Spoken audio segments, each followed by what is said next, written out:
Hello guys, आप सब कैसे हैं। आई होप सब अच्छे होंगे। हमने अपना लास्ट वीडियो में 8 चैप्टर कंप्लीट किया है, लेकिन आज हम चैप्टर 7 जिसकी पहले थ्योरी सारी डल चुकी है, आज हम थोड़े सम करेंगे। Aggregate demand and aggregate supply related concept, इनमें 7th चैप्टर में कुछ सम्स हैं 2019 में आपके एग्जाम में आए हुए हैं। इंपॉर्टेंट सम है ये, 3 मार्क्स में या 3 मार्क्स में एक सम आ जाता है, इंपॉर्टेंट है। आप इनको देख ले एक बार। अलजेब्रिक एक्सप्रेशन या न्यूमेरिकल्स हैं ये। फर्स्ट क्वेश्चन देखते हैं। If marginal propensity to save is 20%, क्या लिखा हुआ है? If marginal propensity to save, मतलब कि हमारा एमपीएस क्या गिवन है? एमपीएस कितना है? 20%। 20% मतलब कि 20/100 कर लेंगे हम इसको, तो ये हम कितना लिखेंगे? 0.2। तो एमपीएस हमारा कितना आ गया? 0.2 आ गया। एंड नेक्स्ट क्या कह रहा है? Is constant at all level of the income. जो एमपीएस है वो हमारा क्या है? कांस्टेंट है, चाहे इनकम कुछ भी हो। And the autonomous consumption is 100 crore. Autonomous consumption को हम ऐसे लिखते हैं, सी के ऊपर बार लिखते हैं, ये हमारी क्या होती है? Autonomous consumption. ऑटोनोमस कंजम्पशन को हम क्या लिखते हैं? सी के ऊपर हम क्या डाल देते हैं? बार लिख देते हैं। जो हमारी फिक्स होती है वो कितनी है? हमारी 100 crore. And construct the consumption function of the given hypothetical economic.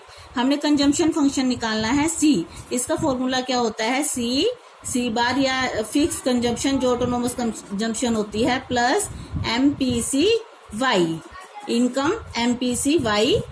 C consumption function निकालना है, autonomous consumption plus MPC Y. अब देखो एमपीसी हमको गिवन नहीं है, हमको क्या गिवन था? एमपीएस 0.2 है। तो हमें एमपीसी निकालने का क्या फार्मूला होता है हमारा? अगर हमने क्या निकालना है? एमपीसी निकालना है, तो M1 माइनस के एमपीएस। एमपीसी निकालने का फॉर्मूला होता है 1 माइनस के एमपीएस, अगर हमको एमपीएस गिवन है तो। अगर हम 1 माइनस के 0.2 कर देंगे तो हमारा क्या निकल जाएगा? ये एमपीसी निकल जाएगा। ये कितना आ गया हमारा? 0.8। अब हमारे पास कंजम्पशन भी है, ऑटोनोमस कंजम्पशन भी है, प्लस एमपीसी भी हमारा निकल गया, और इनकम हमारी क्या है? कांस्टेंट है। सिर्फ एक स्टेटमेंट बनानी है। तो ये कितना है हमारा? 100 प्लस के 0.8 वाई। बस ये हमारा क्वेश्चन डन हो गया। तो हमारा कंजम्पशन फंक्शन क्या निकल गया? 100 प्लस 0.8 वाई। इतना ही करना है, सिर्फ उन्होंने इतना ही पूछा हुआ है। अब हमारा नेक्स्ट सम देख लेते हैं हम। नेक्स्ट न्यूमेरिकल है, estimate the value of the aggregate demand if an economy is. हमने क्या निकालना है इसमें? एग्रीगेट डिमांड निकालनी है। आपको थ्योरी में करवा चुके हैं कि एग्रीगेट डिमांड में किस किस का 2 कंपोनेंट्स किए थे हमने डिमांड के, कंजम्पशन प्लस इन्वेस्टमेंट। और कंजम्पशन का आगे 2 पार्ट थे, consumption, autonomous consumption plus MPC Y. तो अब हमको क्या क्या गिवन है? ऑटोनोमस इन्वेस्टमेंट मतलब कि आई हमें गिवन है 100 करोड़ रुपए। मार्जिनल प्रोपेंसिटी टू सेव मतलब कि एमपीएस हमारा गिवन है 0.2। And level of the income Y, income को किससे डिनोट करते हैं? वाई से डिनोट करते हैं। इसको आई से डिनोट नहीं करते, क्योंकि हम आई को इन्वेस्टमेंट से पहले ही डिनोट कर चुके होते हैं। तो इनकम कितनी है हमारी? 4,000 करोड़ है। और ऑटोनोमस कंजम्पशन भी हमें गिवन है। ऑटोनोमस कंजम्पशन को सी के ऊपर बार लिखा जाता है। ये कितनी है हमारी? 50 करोड़। तो वो क्या निकालना है हमने? एडी निकालनी है, एग्रीगेट डिमांड निकालनी है। तो एग्रीगेट डिमांड हमारी क्या क्या निकलती है? सी प्लस आई, मतलब कि ये इसके ऊपर बार लगा लिया, मतलब कि ऑटोनोमस इन्वेस्टमेंट। डिमांड जब हम एग्रीगेट डिमांड करते हैं तो इन्वेस्टमेंट हमारी क्या होती है? ऑटोनोमस इन्वेस्टमेंट लेते हैं, इसलिए इसके ऊपर जो ये बार लग जाता है इससे हमारा क्या होता है? फिक्स इन्वेस्टमेंट या ऑटोनोमस इन्वेस्टमेंट। ऐसे ही जब कंजम्पशन के ऊपर लग जाता है तो ऑटोनोमस कंजम्पशन। तो एडी का हमारा क्या फॉर्मूला था? सी प्लस में आई। और आगे सी को भी हमने डिवाइड किया था, तो सी का हमारा क्या बन जाता है? सी बार प्लस के एमपीसी वाई प्लस में ऑटोनोमस इन्वेस्टमेंट। तो ये हमारा किसका बन गया? एग्रीगेट डिमांड का बन गया। अब ये देखो, पहले देख लेते हैं सारे हमारे पास है क्या नहीं। सी कंजम्पशन है हमारे पास 50 करोड़। एमपीसी नहीं गिवन, एमपीसी की जगह हमें क्या गिवन है? एमपीएस। तो आपको पिछले अभी लास्ट वाले समय में बताया था, अगर हमें एमपीसी निकालना है और एमपीएस गिवन है तो 1 माइनस एमपीएस कर देते हैं, तो क्या निकल जाता है? एमपीसी 1 माइनस 0.2 कर देंगे तो कितना निकल जाएगा 0.8। एमपीसी हमारा निकल गया 0.8। इनकम भी गिवन है और इन्वेस्टमेंट भी गिवन है, बस हमको अब क्या कर लेंगे, हम सोल्व कर लेंगे। कंजम्पशन कितनी है हमारी 50 प्लस के ये कंजम्पशन एमपीसी कितना है हमारा 0.8 और इनकम कितनी है हमारी 4000 प्लस में ये कितनी है हमारी 100। बस अब इसको सोल्व कर लेंगे। 50 प्लस में ये लेस हो जाती है हमारी, ऐसे इसको अगर प्रॉपर खोल के दिखाएं तो ये हमारी लेस हो जाती है, कट जाएगी, प्लस में 100। 50 प्लस में 8 4 जा 32, 100 प्लस में 10। तो आप इनको प्लस करोगे तो ये कितना आएगा 50 प्लस 32 100 प्लस में 100, इनको प्लस करेंगे तो कितना आ गया ये हमारा 3350। ये हमारा क्या निकल गया, आंसर निकल गया।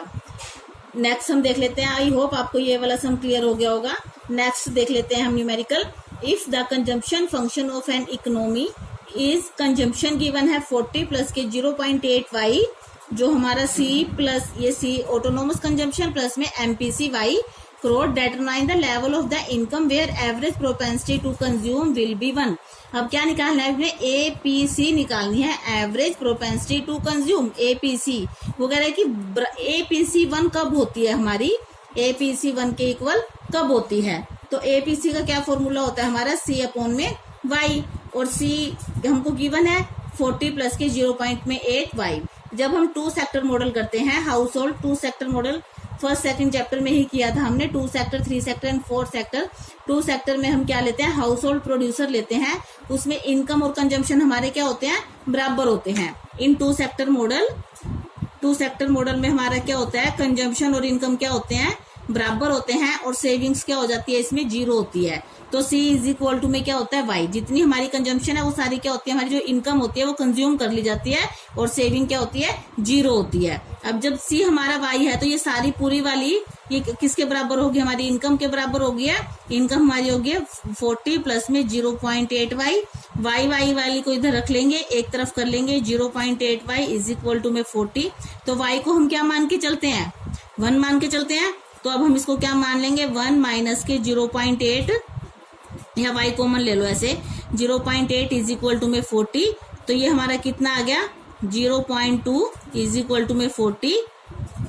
तो ये हमारा इनकम निकालना था 40 अपॉन में 0.2, y इज इक्वल टू में 40 मल्टीप्लाई 10 अपॉन में 2, ये कट गया। तो ये हमारी इनकम कितनी होगी 200। तो एपीसी 1 के बराबर कब होगी, जब हमारी इनकम कितनी होगी 200 होगी। इनकम हमारी 200 है और फिक्स कंजम्पशन कितनी है हमारी 40 है, और एमपीसी क्या है 0.85।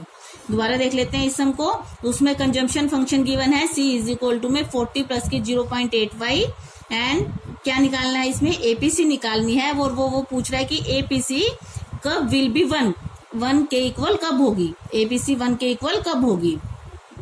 तो एपीसी का हमारा फॉर्मूला होता है C अपॉन में वाई, और इन 2 सेक्टर मॉडल में हम क्या करते हैं, कंजम्पशन और इनकम हमारी क्या होती है, बराबर होती है, सेविंग्स हमारी 0 होती है, इसलिए सारे को हमने इनकम के बराबर मान लिया।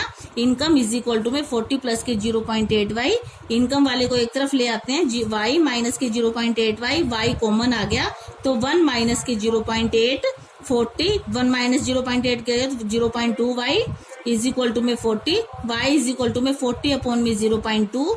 तो इनकम हमारी ऐसे कट के, तो इनकम हमारी कितनी होगी 200। जब इनकम हमारी 200 होगी तो एपीसी हमारी किसके बराबर हो जाएगा, 1 के इक्वल हो जाएगा। नेक्स्ट न्यूमेरिकल देख लेते हैं। Find change in saving when 2/3 of the income is always spent and the consumption expenditure and the current income is 50% more than the initial income of the 50,000। इसमें क्या कह रहा है कि सेविंग्स में कितना चेंज होगा, 2/3 ऑफ द इनकम, जितनी हमारी इनकम है उसका 2 पार्ट तो हम क्या कर रहे हैं, 2/3 ऑफ द इनकम हम कंज्यूम कर रहे हैं, और उसका 1 पार्ट क्या कर रहे हैं, हम सेव कर रहे हैं।